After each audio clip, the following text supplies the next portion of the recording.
The story of pretty Goldilocks. Once upon a time there was a princess who was the prettiest creature in the world, and because she was so beautiful, and because her hair was like the finest gold, and waved and rippled nearly to the ground, she was called Pretty Goldilocks.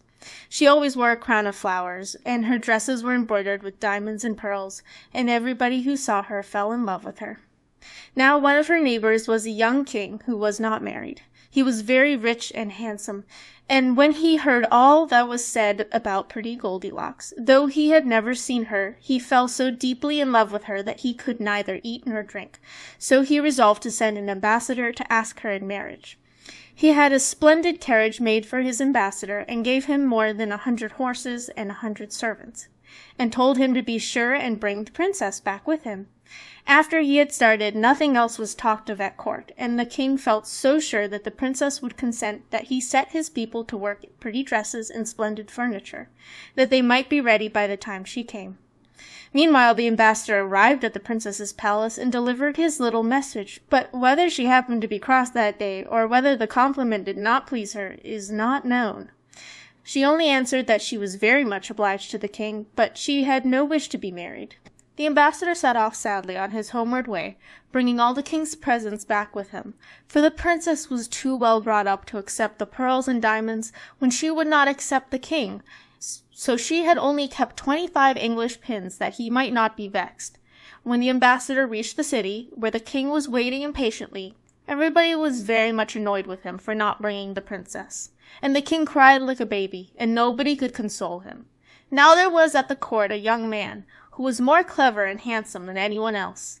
He was called Charming, and everyone loved him, excepting a few envious people who were angry at his being the king's favorite, and knowing all the state secrets. He happened to one day be with some people who were speaking of the ambassador's return, and saying that his going to the princess had not done much good, when Charming said rashly, "If the king had sent me to the Princess Goldilocks, I am sure she would have come back with me." His enemies at once went to the king and said, "You will hardly believe, sire, what Charming has the audacity to say, Moo, that if he had been sent to the Princess Goldilocks, she would certainly have come back with him. He seems to think that he is so much handsomer than you that the princess would have fallen in love with him and followed him willingly." The king was very angry when he heard this. "Ha, ha!" said he. "Does he laugh at my unhappiness, and think himself more fascinating than I am? Go, and let him be shut up in my great tower to die of hunger." So the king's guards went to fetch Charming, who had thought no more of his rash speech, and carried him off to prison with great cruelty. The poor prisoner had only a little straw for his bed, and but for a little stream of water which flowed through the tower he would have died of thirst. One day when he was in despair, he said to himself, "How can I have offended the king? I am his most faithful subject, and have done nothing against him." The king chanced to be passing the tower, and recognized the voice of his former favorite. He stopped to listen in spite of Charming's enemies, who tried to persuade him to have nothing more to do with the traitor. But the king said, "Be quiet, I wish to hear what he says." And then he opened the tower door and called to Charming, who came very sadly and kissed the king's hand, saying, "What have I done, sire, to deserve this cruel treatment?" "You mocked me and my ambassador," said the king, "and you said that if I had sent you for the Princess Goldilocks, you would certainly have brought her back." "It is quite true, sire," replied Charming. "I should have drawn such a picture of you and represented your good qualities in such a way, that I am certain the princess would have found you irresistible. But I cannot see what there is in that to make you angry." The king could not see any cause for anger either when the matter was presented to him in this light, and he began to frown very fiercely at the courtiers who had so misrepresented his favorite. So he took Charming back to the palace with him, and after seeing that he had a very good supper, he said to him, "You know that I love pretty Goldilocks as much as ever. Her refusal has not made any difference to me, but I don't know how to make her change her mind. I really should like to send you, to see if you can persuade her to marry me." Charming replied that he was perfectly willing to go, and would set out the very next day. "But you must wait till I can get a grand escort for you," said the king. But Charming said that he only wanted a good horse to ride, and the king, who was delighted at his being ready to start so promptly, gave him letters to the princess and bade him good speed. It was on a Monday morning that he set out all alone upon his errand, thinking of nothing but how he could persuade the Princess Goldilocks to marry the king. He had a writing book in his pocket, and whenever any happy thought struck him, he dismounted from his horse and sat down under the trees to put it into the harangue which he was preparing for the princess. Before he forgot it, one day, when he had started at the very earliest dawn, and was riding over a great meadow, he suddenly had a capital idea, and springing from his horse, he sat down under the willow tree, which grew by a little river. When he had written it down, he was looking round him, pleased to find himself in such a pretty place, when all at once he saw a great golden carp lying gasping and exhausted upon the grass. In leaping after little flies, she had thrown herself high upon the bank, where she had lain till she was nearly dead. Charming had pity upon her, and though he couldn't help thinking that she would have been very nice for dinner, he picked her up gently and put her back into the water. As soon as Dame Carp felt the refreshing coolness of the water, she sank down joyfully to the bottom of the river. Then, swimming up to the bank quite boldly, she said, "I thank you, Charming, for the kindness you have done me. You have saved my life. One day I will repay you." So saying, she sank down into the water again, leaving Charming greatly astonished at her politeness. Another day, as he journeyed on, he saw a raven in great distress. The poor bird was closely pursued by an eagle, which would soon have eaten it up, had not Charming quickly fitted an arrow to his bow and shot the eagle dead. The raven perched upon a tree very joyfully. "Charming," said he, "it was very generous of you to rescue a poor raven. I am not ungrateful. Some day I will repay you." Charming thought it was very nice of the raven to say so, and went on his way. Before the sun rose, he found himself in a thick wood, where it was too dark for him to see his path. And here he heard an owl crying, as if it were in despair. "Hark!" said he, "that must be an owl in great trouble. I am sure it has gone into a snare." And he began to hunt about, and presently found a great net which some bird-catchers had spread the night before. "What a pity it is that men do nothing but torment and persecute poor creatures which never do them any harm," said he. And he took out his knife and cut the cords of the net. The owl flitted away into the darkness, but then turning, with one flicker of her wings, she came back to Charming, and said, "It does not need many words to tell you how great a service you have done me. I was caught. In a few minutes the fowlers would have been here. Without your help I should have been killed. I am grateful, and one day I will repay you." These 3 adventures were the only ones of any consequence that befell Charming upon his journey, and he made all the haste he could to reach the palace of the Princess Goldilocks. When he arrived, he thought everything he saw delightful and magnificent. Diamonds were as plentiful as pebbles, and the gold and silver, the beautiful dresses, the sweetmeats and pretty things that were everywhere quite amazed him. He thought to himself, "If the princess consents to leave all this and come with me to marry the king, he may think himself lucky." Then he dressed himself carefully in rich brocade, with scarlet and white plumes, and threw a splendid embroidered scarf over his shoulder, and looking as gay and as graceful as possible, he presented himself at the door of the palace, carrying in his arm a tiny pretty dog which he had bought on the way. The guards saluted him respectfully, and a messenger was sent to the princess to announce the arrival of Charming as ambassador of her neighbor the king. "Charming," said the princess, "the name promises well. I have no doubt that he is good-looking and fascinates everybody." "Indeed he does, madam," said all her maids of honor in one breath. "We saw him from the window of the garret where we were spinning flax, and we could do nothing but look at him as long as he was in sight." "Well, to be sure," said the princess, "that's how you amuse yourselves, is it? Looking at strangers out of the window? Be quick and give me my blue satin embroidered dress and comb out my golden hair. Let somebody make me fresh garlands of flowers, and give me my high-heeled shoes and my fan, and tell them to sweep my great hall and my throne, for I want everyone to say I am really pretty Goldilocks." You can imagine how all her maids scurried this way and that to make the princess ready, and how in their haste they knocked their heads together and hindered each other, till she thought they would never have done.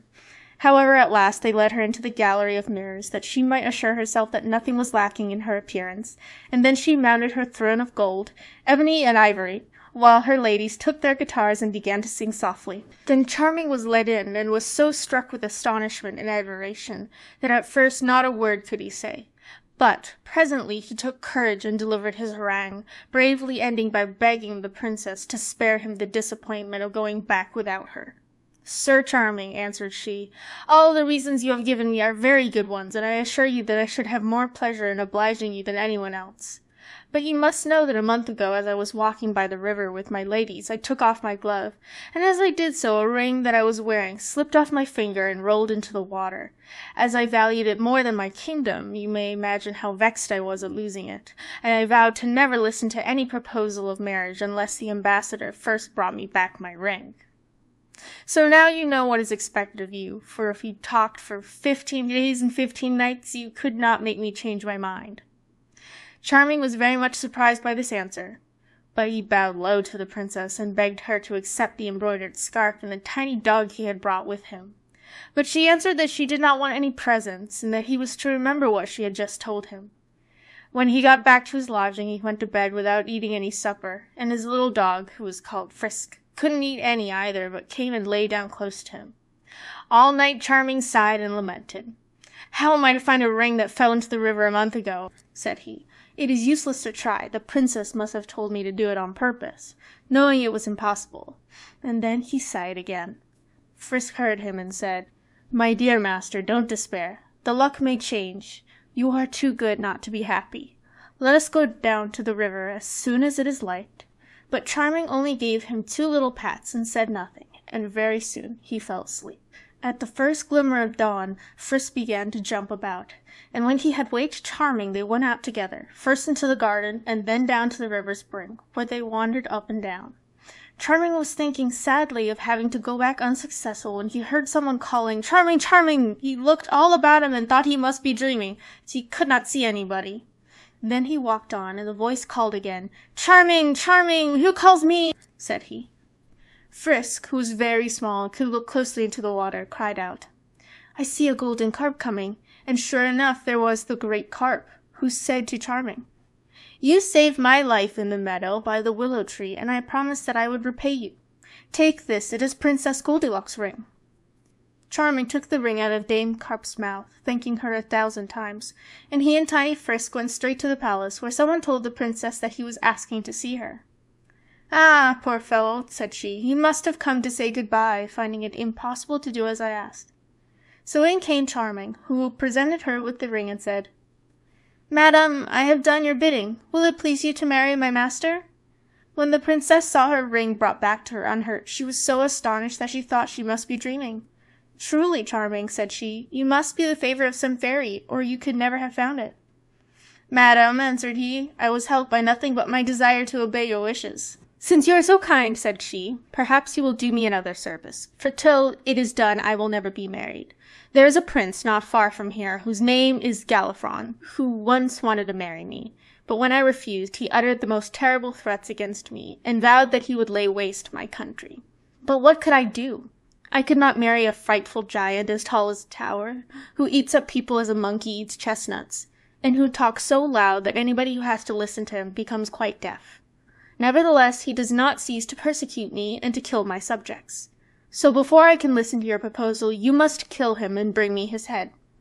Charming was rather dismayed at this command, but he answered, "Very well, princess, I will fight this Galifron. I believe that he will kill me, but at any rate I shall die in your defense."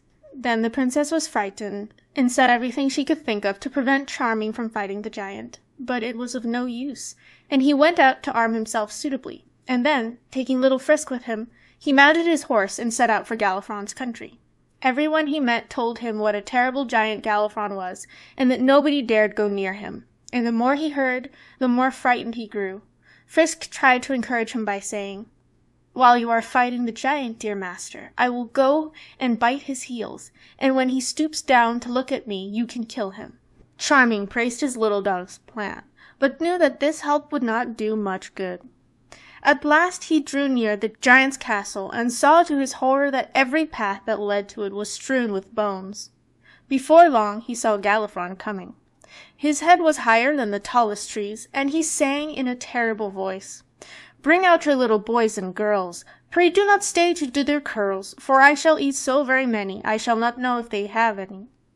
Thereupon Charming sang out as loud as he could to the same tune, "Come out and meet the valiant Charming, who finds you not at all alarming. Although he's not very tall, he's big enough to make you fall." The rhymes were not very correct, but you see he had made them up so quickly that it is a miracle that they were not worse, especially as he was horribly frightened all the time. When Galifron heard these words, he looked all about him, and saw Charming standing, sword in hand. This put the giant into a terrible rage, and he aimed a blow at Charming with his huge iron club, which would certainly have killed him if it had reached him. But at that instant a raven perched upon the giant's head, and pecking with its strong beak and beating with its great wings so confused and blinded him that all his blows fell harmlessly upon the air, and Charming, rushing in, gave him several strokes with his sharp sword, so that he fell to the ground. Whereupon Charming cut off his head before he knew anything about it, and the raven from a tree close by croaked out, "You see I have not forgotten the good turn you did me in killing the eagle. Today I think I have fulfilled my promise of repaying you." "Indeed, I owe you more gratitude than you ever owed me," replied Charming. And then he mounted his horse and rode off with Galifron's head.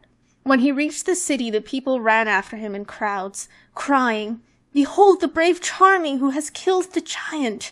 And their shouts reached the princess's ear, but she dared not ask what was happening, for fear she should hear that Charming had been killed. But very soon he arrived at the palace with the giant's head, of which she was still terrified, though it could no longer do her any harm.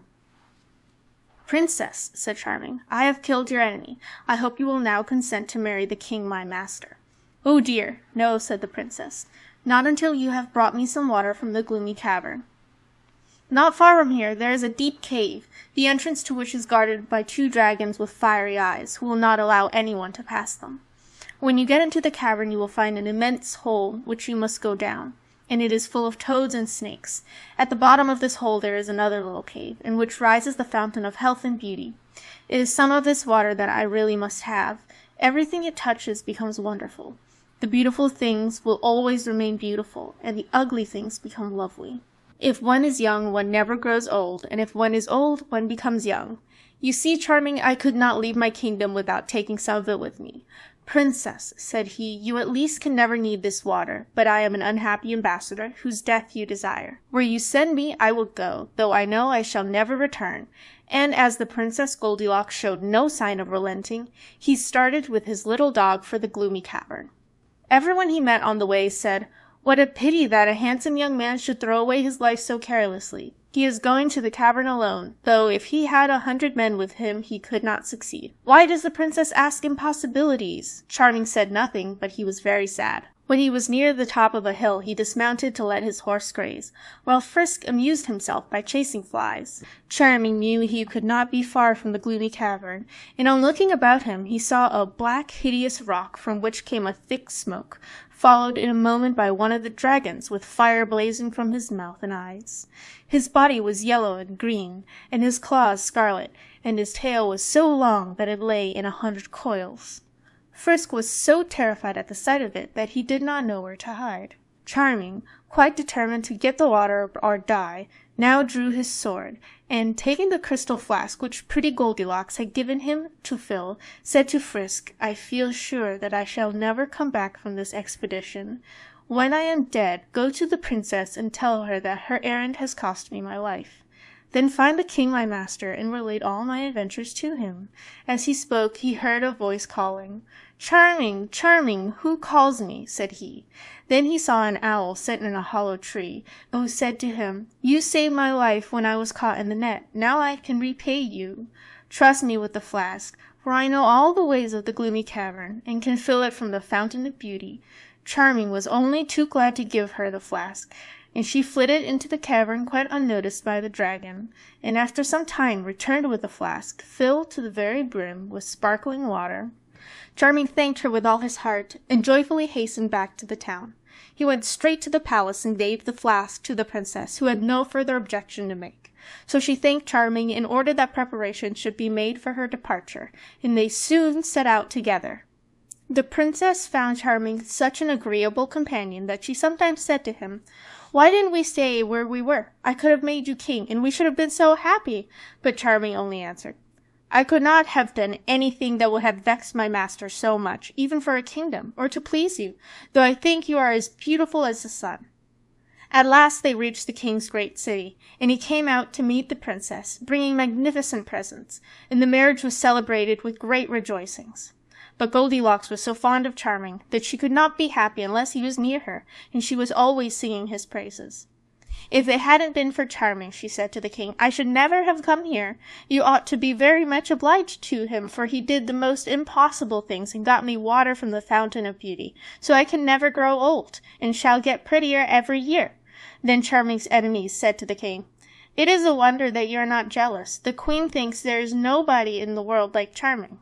"As if anybody yet sent could not have done just as much." "It is quite true, now I come to think of it," said the king. "Let him be chained hand and foot and thrown into the tower." So they took Charming, and as a reward for having served the king so faithfully, he was shut up in the tower, where he only saw the jailer, who brought him a piece of black bread and a pitcher of water every day. However, little Frisk came to console him, and told him all the news. When pretty Goldilocks heard what had happened, she threw herself at the king's feet and begged him to set Charming free. But the more she cried, the more angry he was, and at last she saw that it was useless to say any more. But it made her very sad. Then the king took it into his head that perhaps he was not handsome enough to please the Princess Goldilocks, and he thought he would bathe his face with the water from the Fountain of Beauty, which was in the flask on a shelf in the princess's room, where she had placed it that she might see it often.